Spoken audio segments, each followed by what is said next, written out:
know, I'm in the middle of a house move.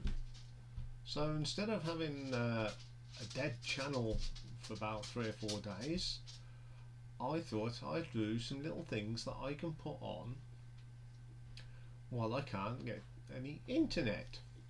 So I thought I'd do a thing basically called the nuts and bolts of RTO. What do I do when I'm not making these shows?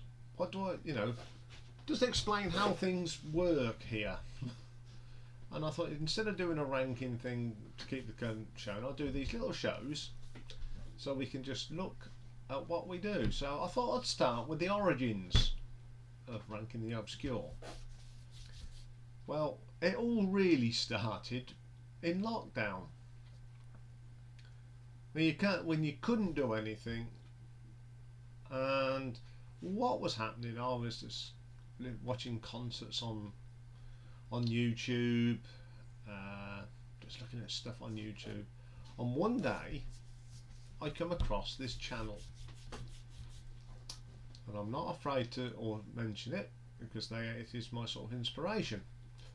I'm sure everyone's heard of it, the Sea of Tranquility, hosted by the fantastic Peter Pardo, and I enjoy watching him rank albums and all the discussions he has. I was really pleased to see that Martin Popoff, who's one of my favourite rock journalists, appeared on the show as well, and it was really good. So it got me searching for other bands of ranking, and it got to the stage where there were some bands that I really like that no one has ever done a ranking show or a history of.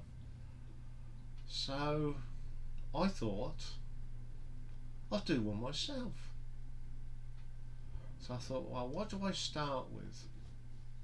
I started with Status Quo,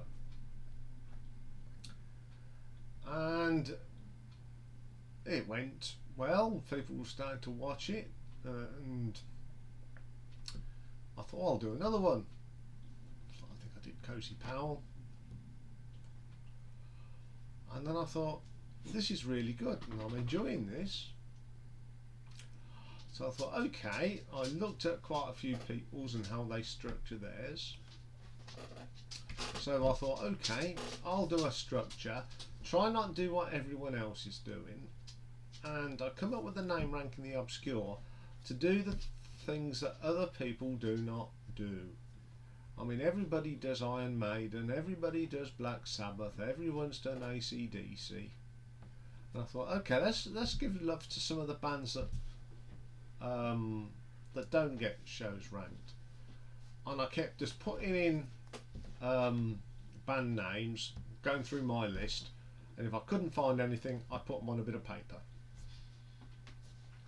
And then when I'd finished, I've got a huge list. I mean, I'm talking 3 or 4 sides of A4 paper. So that's how it all started, and I thought, well, how can I do this so I'm not doing the same thing all the time? So I sat down with a friend on the other end of the phone, and we came up with some ideas of how to structure the channel. So that's how we've came up with the album ranking shows that we do, the classic album. Then I started to realise that also that the longer ones I couldn't do 2 a day. It just wasn't going to happen. So that's what the concept of Marathon Wednesdays. Just do one big album catalogue, because it takes a long time for that to come upload.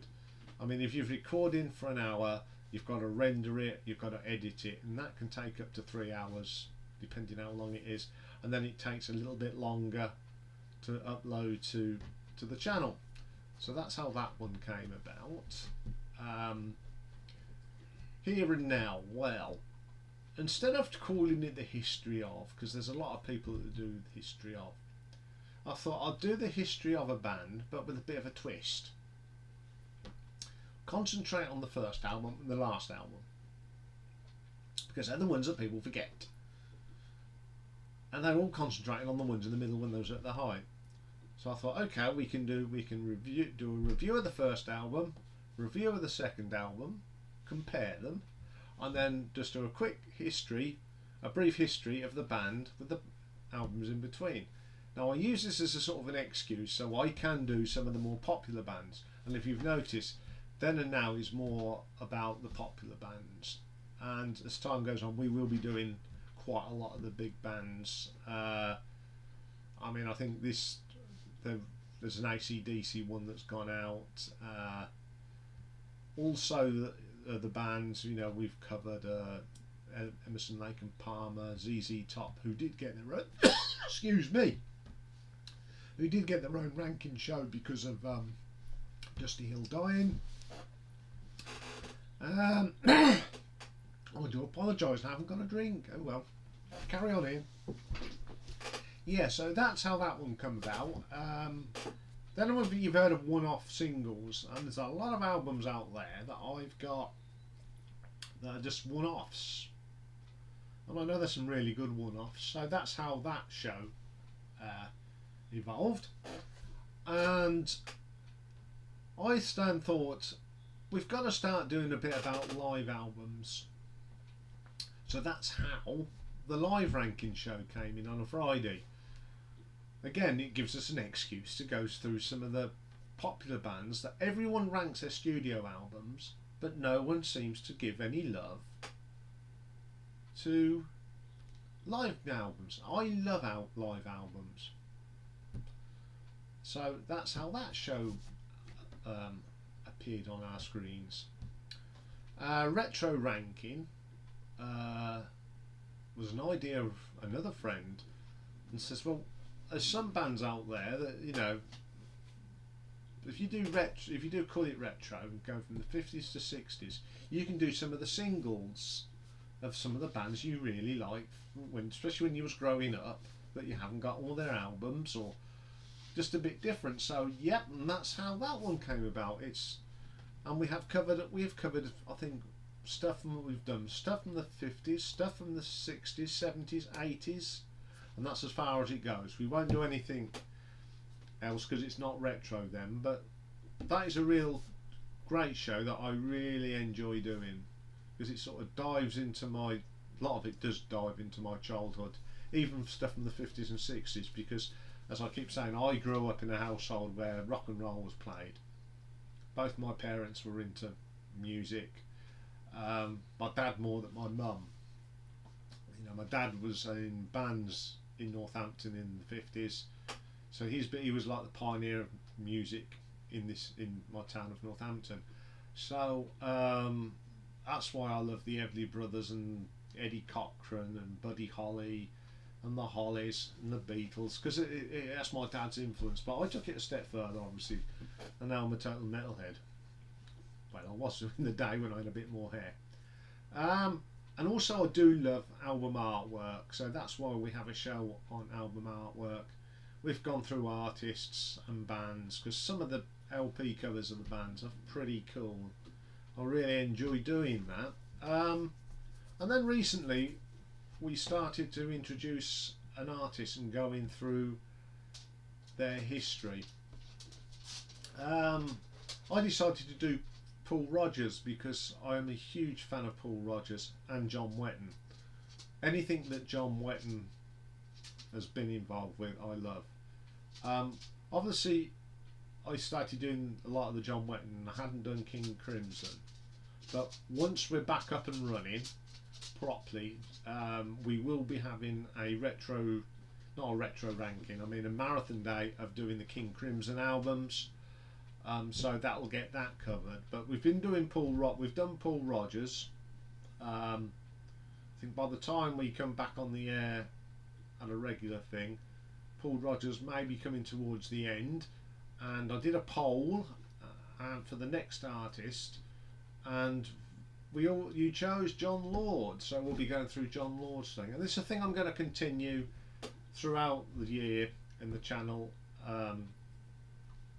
Doing. So that's how that all originated, and then we started doing obituaries, which has been a great response, and I really appreciate that. So, um, and we always try and fit in a show somewhere in that week to pay a final tribute. I do things do happen off the cuff, but they're usually, and I think that's when the best ideas are. So the channel will always be evolving. So that's basically how I all started. I mean, I started on the 11th of May, so I'm still a very new channel.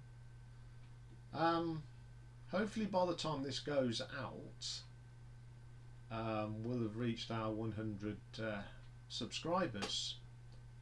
I mean, at the time of me doing this, because obviously I'm doing this well ahead of my moving day, I'm not quite sure which day it is yet. So yeah, then we're up to, when I last checked, it was 97.